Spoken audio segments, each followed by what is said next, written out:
Hello, Archit here, and I'm doing the first task from my internship in data science and business analytics at the Sparks Foundation. The task is to do exploratory data analysis on the Indian Premier League data from 2008 to 2019. I must say, it was fun to explore and find amazing conclusions while doing it. Let me take you ahead and show you how I've done it. So first two files were given to us. One was matches.csv and another one was deliveries.csv. In the matches one we had data related to the matches, like only the matches, as in how, like which match took place and what were the teams and what was the results basically of the matches. And in deliveries, like this was a very high level file, and in this, like the ball wise details were given to us. And next I uploaded both the files in my Tableau software, and I joined both these files on the basis of match ID, because I understood that the match ID was common in both the files, as like each and every match had one particular ID from them. Okay, so yeah, these are my basic details. Next, let's just start directly jump on the sheet and see what I've done. In the first, I've drawn a word cloud for match of players, man of the match of all the matches from, and your I've made a word cloud. Word cloud is basically shows us texts of each data from the columns, and in like it is sized based on the number of occurrences. Okay, so like in the word cloud what we do is I took the count of player of match to the size, uh, the same to the label and the same to the color. So basically player of match to all these three things, and I have to just change this markdown to the text format. And here I have got the word cloud. Obviously doesn't look much appealing though, because we can see there are a lot of batsmen who, you know, probably just got man of the match for became the man of the match for one or two times, maximum three. So these players, like, they are unnecessarily there because it's always it's there. That's why it's we can't do anything about it. So these big players we are more concerned about. Say Chris Gale got the man of the match for 21 times. Villas for 20 times. R.G. Sharma had got it for 17 times. Watson for 15 times, and so on. Kohli for 12 times, and so on. Dhoni 17, Gambhir 13, etc., etc. So pretty much shows how in the data which player got man of the match how many times. Next, here I have made a bubble cloud for the victories for each team. So for example, like the number of winnings, the number of victories that each team had during the whole eight. We have data from,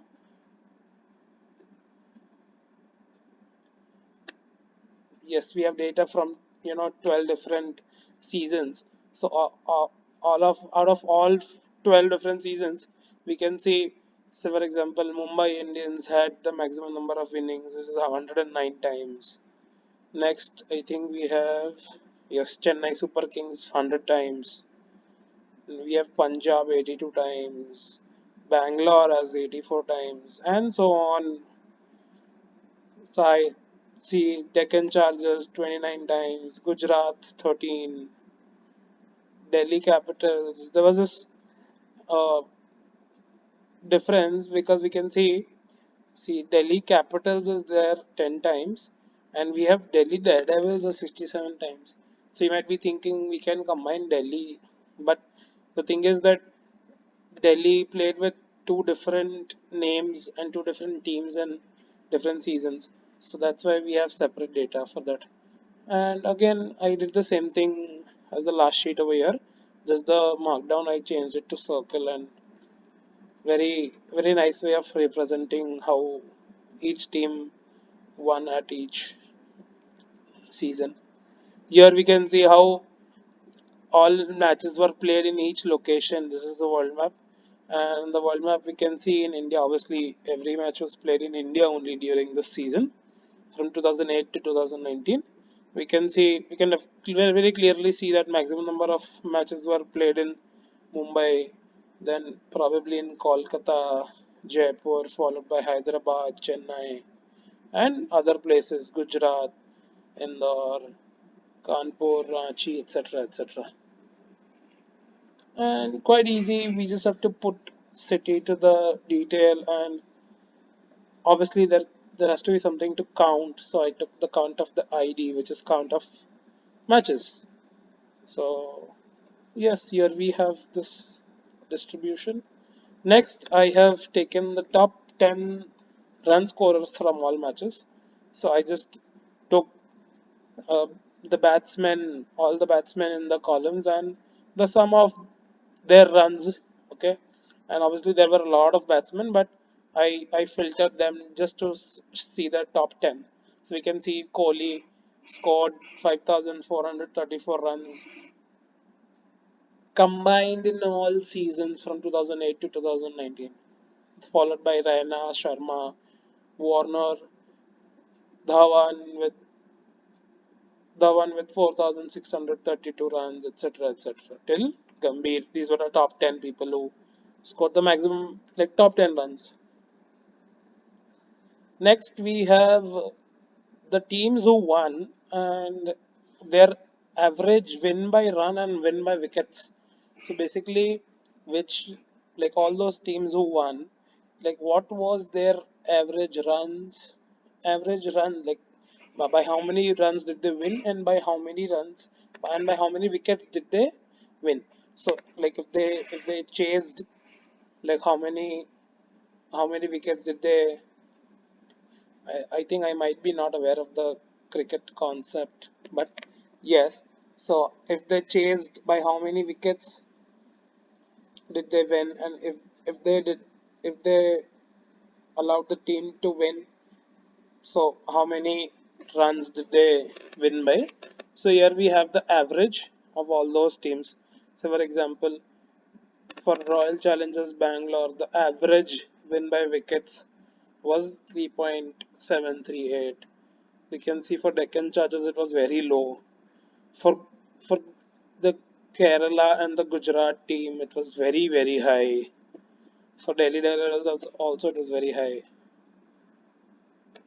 See the average win by runs for Chennai Super Kings is the maximum, followed by Mumbai Indians, Bangalore, Deccan Chargers, and then Rising Pune Giants, Super Giants. So this is this thing, and going on to the yeah, I can tell how I did this. So like I just took average of both these numerical columns on the rows and winner on the columns, the dimension over here and the numericals over here. So I got this bar chart, pretty much straightforward. Next here I have a stacked bar chart of the teams who won the toss, and they also won. So for example, here I have I have this for particular this team. How many times did they win? They won.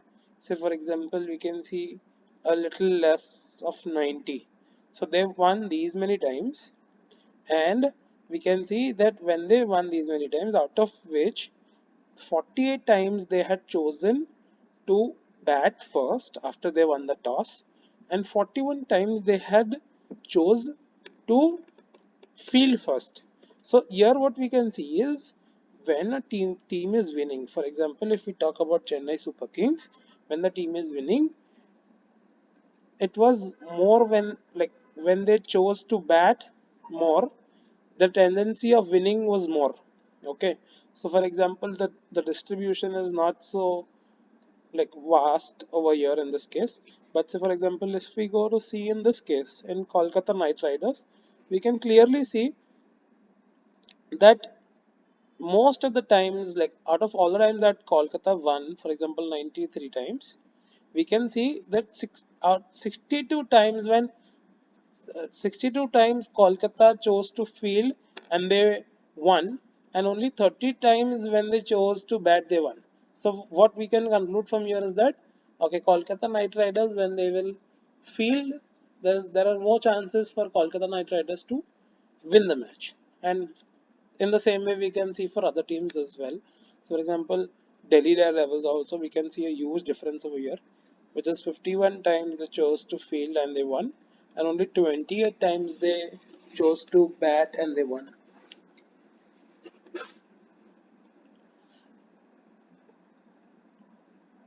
Over to the next sheet we go.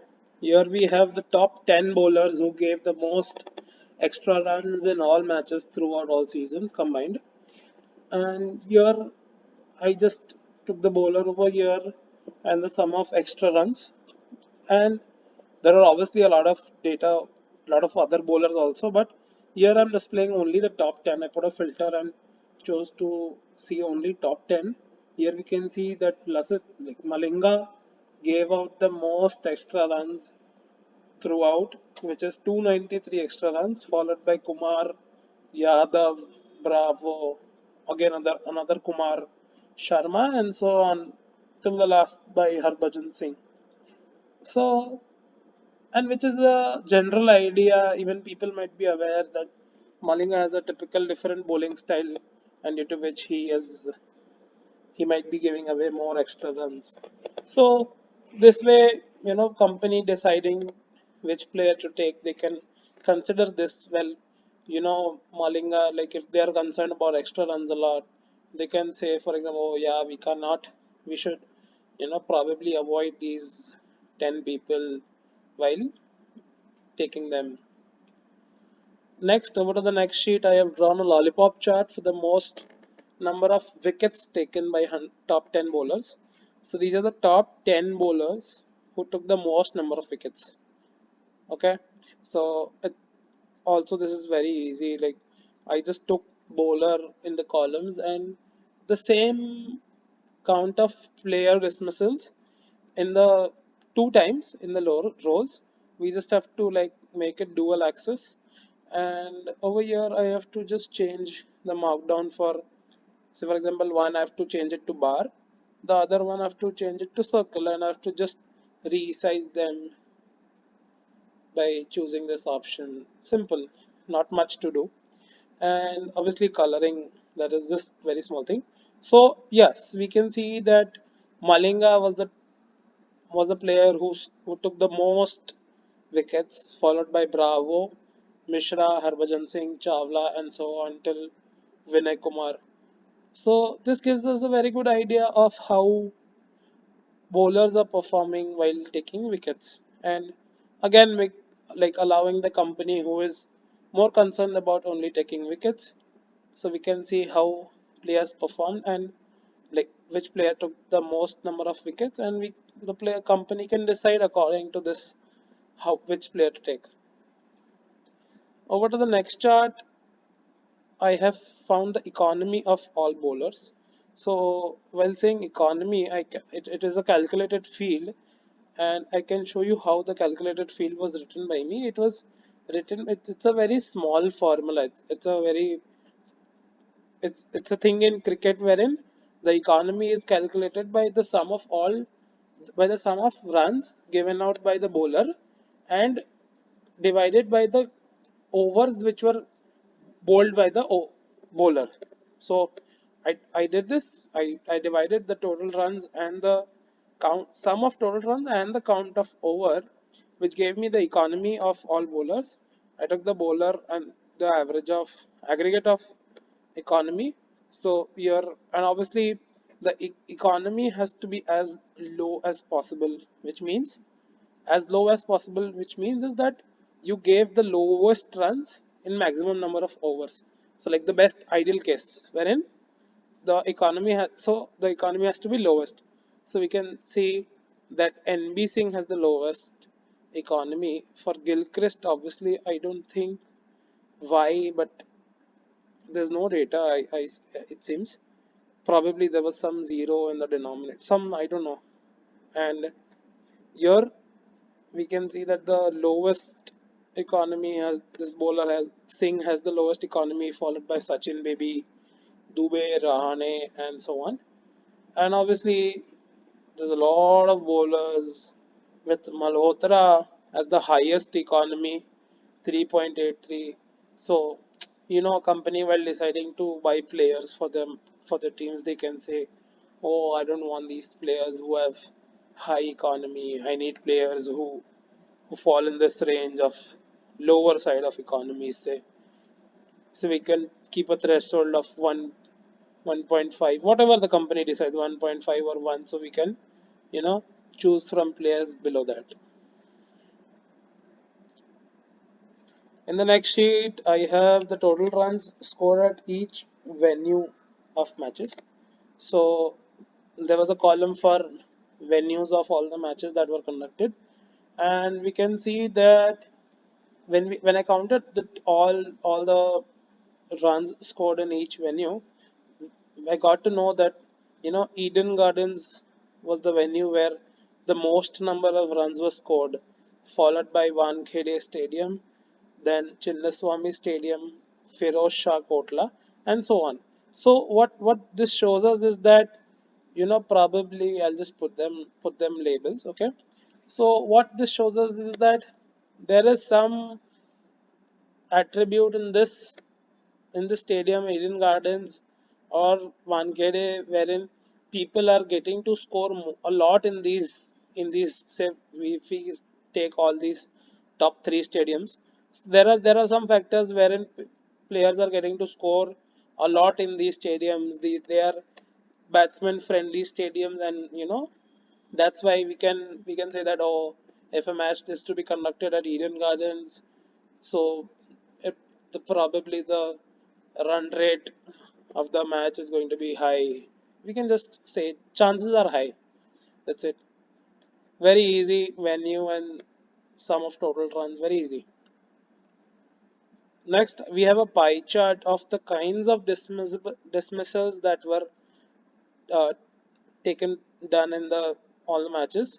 Obviously, we have a lot of nulls over here because not each ball, because this data comes from the deliveries CSV data, CSV file, and over there a player's name was only written in the column of kind of dismissals a player when the batsman had got out. Okay, so the other places it was NAN only. So this is why we have this big portion of null values which is affecting the data. But apart from that, if we leave that and we see, so for example, this has the highest number. So we can see that the most most occurring type of dismissible that happened was by caught, so direct catch, followed by direct bowled, and then followed by run out, and then stumped, caught and bowled, etc. etc. So this is the flow of how the kinds of dismissals. The most players get out by getting caught by a fielder only, fielder or whoever it is. So this is a pie chart. In pie chart it's very simple. I have to just put the dimension of kind over here in color, and I have to put count of ID in the angle in the size.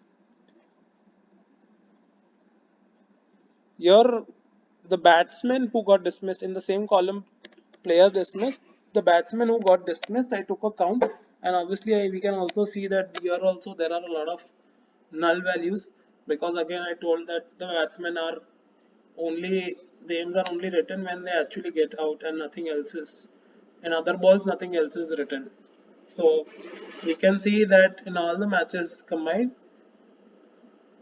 Rana got out the most number of times, followed by Sharma, Uthappa, Kohli, Dhawan, Gambhir, etc.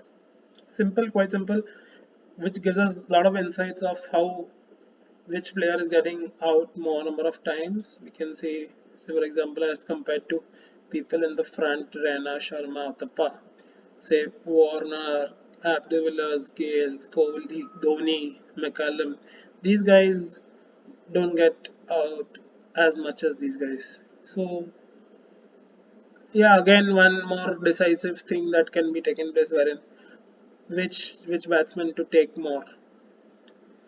Next we have the strike rate of each batsman. Again, strike rate was a calculated field made by me, which consisted of the total runs and the count of balls this time. Okay, last time we had only overs. This time I had balls. For example, each say in each ball that was faced by these batsmen. So for example, if I consider a batsman Kohli, so how many balls were faced by the person, we divide the total runs by that and we multiply it by 100, so we get the strike rate. So we can see Sharma has the highest strike rate, followed by Stanley, then Umar Gul, Sodhi, Kulashra, Dwivedi, Russell, and so on. So we can see there are also players who have strike rate of less than 100, okay, as compared to people who had 250. So obviously a company, while buying a player, they will look at these statistics and they can understand that okay, I definitely don't want people, say for example, who have a strike rate below 120. I will not look at these people because their history has been bad, that they have a very low strike rate as compared to these people. So obviously anyone would prefer people with batsmen with a higher strike rate. In the next one, I have each matches and I have found out the run rate of each team in each inning of the particular match. Okay, so again for strike rate I have made a calculated field, and it's almost the same, which is the sum of total runs, count of balls multiplied by 100. But over here in the dimensions I've taken match ID and batting team. So basically match ID is, we had almost, I think, 11,400 some match IDs. So which is 11,400 matches data that was present over there. And so I knew that say 7937, this is one match, 206 is one match, 50 is one match. So from that I also divided it by each batting team. So obviously in a match there are going to be only not less, not more, exactly two batting teams. So here I have the strike rate, sorry, the run rate for each batting team. So in one of the innings when Punjab was batting, his its run rate was 11.05, and for Kolkata Knight Riders their run rate was 12.5. So we can see the distribution. I'll take you ahead and show you more data.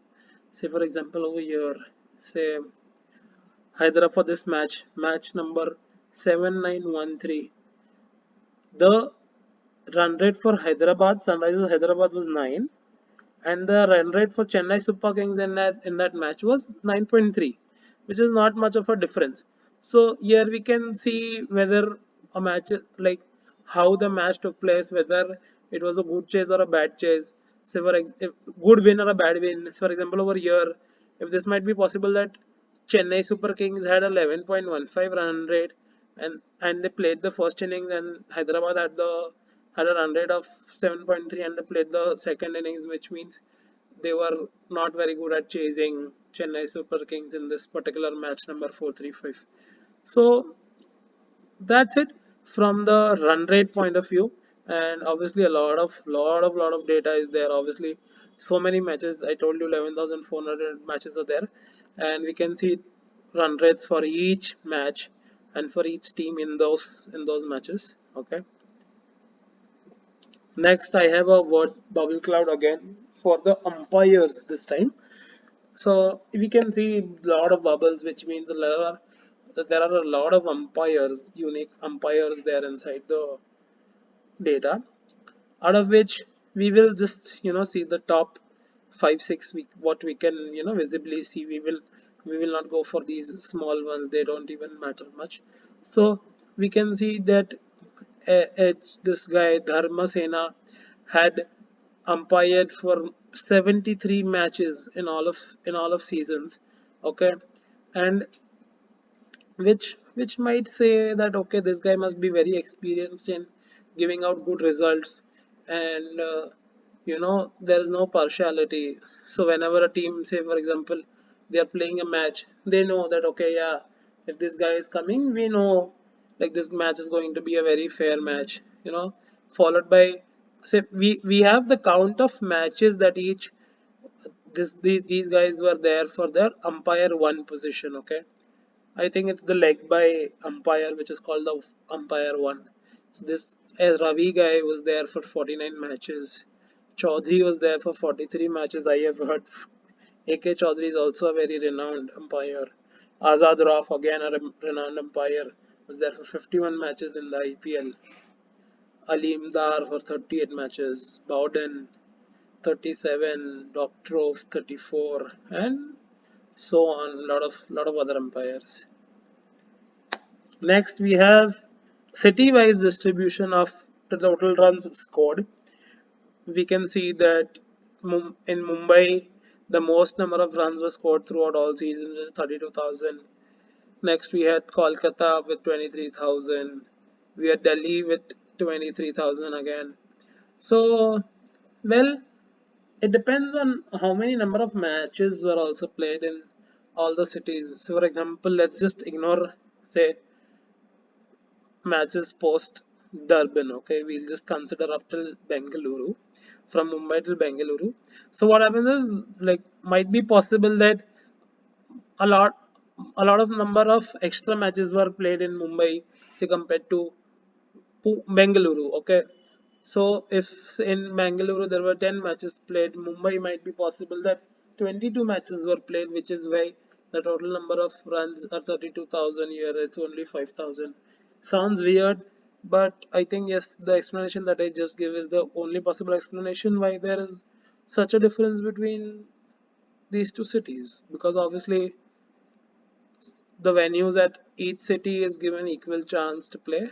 But yeah, coming towards the end, the qualifiers, the semi-finals and finals are based out of last season's decisions. So yeah, it might be different. Here, it's a small attempt of making a waterfall chart of total runs scored by each team. So we can see that Mumbai Indians is at the top of the chart with 29,809 runs, Bangalore with 28,000 runs, Punjab with 27,000 runs, and followed by Kolkata, Chennai, Delhi, Rajasthan Royals, Hyderabad, Deccan Chargers, Pune Warriors, Delhi Capitals, and so on, so on, so on, so on. And with this, I have all the sheets explained.